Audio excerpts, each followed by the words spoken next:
In the wet season, this track is impassable. In the dry season, it's a long, dusty, corrugated trail, 600 odd kilometres or so. Yet this is where Clint Innes and his Kenworth C508 operate day in, day out. Today, Clint runs his cattle carrying business CJ Livestock Haulage out of the tiny town of Richmond in northwest Queensland.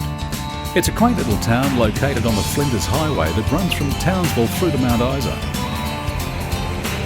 He told us if we like deep river crossings, plenty of bull dust and rough dirt tracks, then we should tag along with him to collect 6 decks of cattle from Esmeralda Station. So, we did. The sun was just peering over the horizon when Clint started opening the doors on his cattle crates. Meanwhile, the cattle stirred lazily in the yards. It didn't take long for the station's ringers to begin loading the cattle into the waiting stock trailers as soon as the doors were open. Clint was pretty keen to get them on board quickly too, because he was hoping to unload them at Julia Creek before nightfall. Thankfully, these young weaners ran steadily onto the waiting trailers. If you've seen some of our other Road Train DVDs, you'd probably be familiar with how these cattle trailers are loaded. For those that haven't, we'll spend a minute or two to briefly explain how they do. The cattle are loaded through a side door at the front of the lead trailer and walk through each trailer till they get to their designated pen. Consequently, this clever Australian invention is known as the through loader system, which comprises of a set of doors at the front and rear of each trailer that open to form a walkway into the next trailer.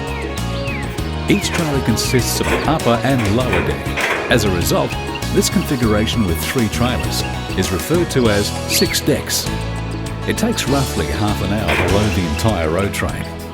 Today, Clint would load approximately 150 weaners bound for a station west of Julia Creek, some 600 kilometres away, over some rugged dirt tracks, river crossings and rutted washouts.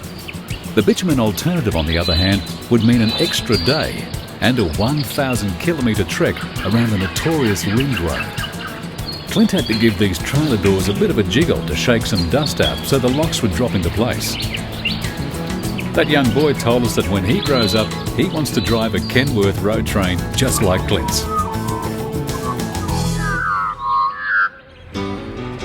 Then, with the paperwork complete and a friendly wave from the station hands, Clint guided the fully loaded Kenworth C508 away from the yards. This type of combination is commonly referred to as a Type 2 road train, which is defined as a prime mover or tractor with 3 trailers connected by converter dollies. It can be up to 53.5 metres or 175 feet long.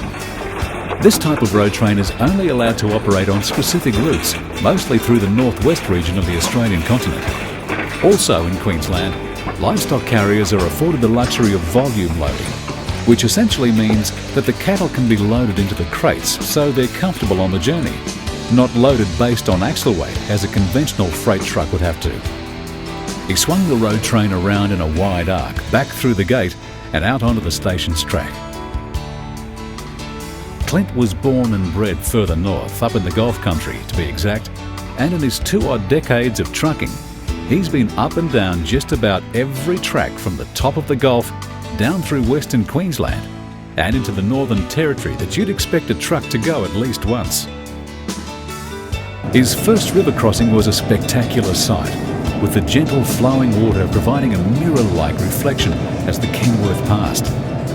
Now fully loaded, with all his axle locks engaged, Clint held the throttle on the Cummins at a steady pace, just enough to get the Kenworth C508 to climb out of the river and onto the hard road base, but not too much power that would cause the wheels to spin, which would see him bog in the riverbed. It's a delicate balance, he admits.